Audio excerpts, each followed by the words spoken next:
မင်္ဂလာပါပရိသတ်ကြီးရေဒီတစ်ခါမှာတော့တမိုင်းမှာမြုပ်နှံထားတဲ့နီးပညာတွေအကြောင်းကိုပြောပြပေးချင်ပါတယ်ပထမတစ်ခုကတော့အီတလီနိုင်ငံကပုံပေကြီးမြို့နဲ့စပါမယ်ခရစ်စတက်ကရ89ခုနှစ်နေ့လယ်တနာရီခန့်မှာ Vesuvius မီးတောင်ကကြီးမားစွာပေါက်ကွဲခဲ့ပါတယ်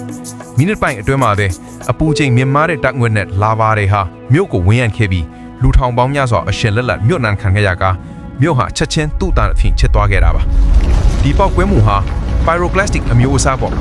ရာနဲ့ချီတဲ့အပူချိန်ရှိတဲ့မီးခိုးပြတိမ်တိုက်တွေဟာတောင်ပေါ်ကနေအရှိန်အဟုန်ပြင်းစွာရှောဆင်းလာတာဖြစ်ပါတယ်။ဒါပေမဲ့ဒီအပူချိန်မြင့်မားတဲ့တိမ်တိုက်တွေရဲ့အကျိုးသက်ရောက်မှုကအံ့ဩစရာကောင်းတယ်။ဘာလို့လဲဆိုတော့အရာအလုံးကိုမီးရှို့ဖျက်ဆီးရုံမကပဲကာဗွန်ဒိုက်အောက်ဆိုဒ်ဖြစ်စဉ်ကိုပါဖြစ်ပေါ်စေပြီးလူနဲ့တိရစ္ဆာန်ရုပ်ကြွင်းတဲ့အပါအဝင်အရာဥထုတိုင်းကိုပုံစံမပြတ်ပဲနှစ်ပေါင်း2000ကျော်ကအောင်ထိမ့်သိမ်းနိုင်ခဲ့တာဖြစ်ပါတယ်။ဒီပုံပကြီးမြို့နားမှာပဲ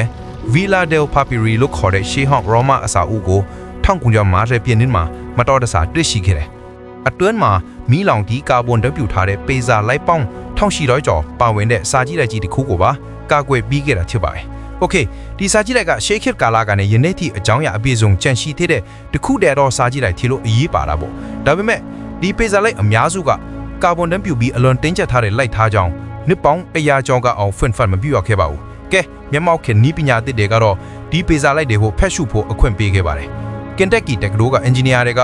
virtual unrolling ဆိုတဲ့နည်းပညာကိုတီထွင်ခဲ့ပါတယ်။ဒီပညာကစာလိုက်တွေကိုပျက်စီးမှုမရှိအောင် X-ray အလောင်အရာနဲ့360 degree ရှုထောင့်ကိုရိုက်ပြီးရုပ်ပိုင်းဆိုင်ရာအရာမခွင့်စရာမလိုပါနဲ့အတွင်းကအကြောင်းအရာတွေကိုလေ့လာနိုင်တာဖြစ်ပါတယ်။အောင်မင်းစွာဖြန့်ထုတ်လိုက်တဲ့ပေစာလိုက်တစ်ခုမှာတော့မီတင်လို့ခေါ်တဲ့ရှေးခေတ် Greek သွေးခေါ်ပညာရှင်တို့ရဲ့စကားတွေပါမယ်လို့သိရပါတယ်။နောက်ထပ်လေးဝက်ချက်တစ်ခုကတော့1900ပြည့်နှစ်မှာတွေ့ရှိခဲ့တဲ့ Antikythera စရံတရားပဲဖြစ်ပါတယ်။ Greek ရွင်ကိုထိုင်းနေက Antikythera ကျွန်းလေးနာမှာပင်လယ်ရေမုတ်တွေရှာရင်နဲ့ရှေးဟောင်းသင်္ဘောပြတ်တစ်ခုကိုမတော်တဆတွေ့ရှိခဲ့တာပါ။တွေ့ရှိတဲ့အရာဝတ္ထုတွေမှာပုံမှန်မဟုတ်ဘဲနဲ့ပစွန်းအကောင်တွေဖုံးလွှမ်းနေတဲ့တစ်နဲ့ grey တရှိတစ်ခုပါဝင်တယ်။ဖွင့်လိုက်တော့အတွင်းမှာဂီးယားတွေပါဝင်တဲ့အလွန်ရှုပ်ဖွေလဲရန်တရားတစ်ခုကိုတွေ့ရှိတာပါ။ရှေးဟောင်းပစ္စည်းကျွမ်းကျင်သူတွေကဒီပစ္စည်းကို Christopher မတော်ခင်နှစ်ရာစုခန့်လို့သတ်မှတ်ခဲ့ပေမဲ့ဒီလိုဂီးယားတွေပါတဲ့ရန်တရားမျိုးကိုထိုခေတ်ကဘယ်တော့မှမမြင်ဘူးခဲ့ကြပါဘူး။နှစ်ပေါင်း90ကျော်မှလာ1950ခုနှစ်မှာ British ရူပဗေဒပညာရှင် Derek J. Price ကဒီရန်တရားကိုအသေးစိတ်စစ်ဆေးခဲ့ပါတယ်။သူ့ရဲ့လေ့လာမှုတွေပြီးမှ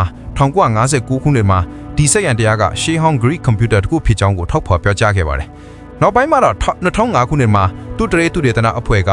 X-ray tomography နည်းပညာကိုအသုံးပြုပြီးဒီကီရီရဲ့အသွင်မိုက်ကို300မြတ်ပုံရိပ်တွေရိုက်ပြခဲ့တယ်။ရလကမြို့အမင်ထွက်တဲ့ထက်များစွာကြုံလွန်သွားတယ်လို့ဆိုပါတယ်။ X-ray tomography ကကီယာရဲ့ဖွဲ့စည်းမှုအပြင်ဒီစက်ရန်တရားရဲ့အလုပ်ပုံလမ်းညွှန်ခြင်းတစ်ဖက်ထိတဲ့စလုံးထွင်းထွင်းမှုတွေကိုပါရှင်းရှင်းလင်းလင်းဖော်ပြနိုင်ခဲ့ပါတယ်။အဲ့ဒီစလုံးထွင်းထွင်းမှုတွေအရလို့ဒီကီရီဟာ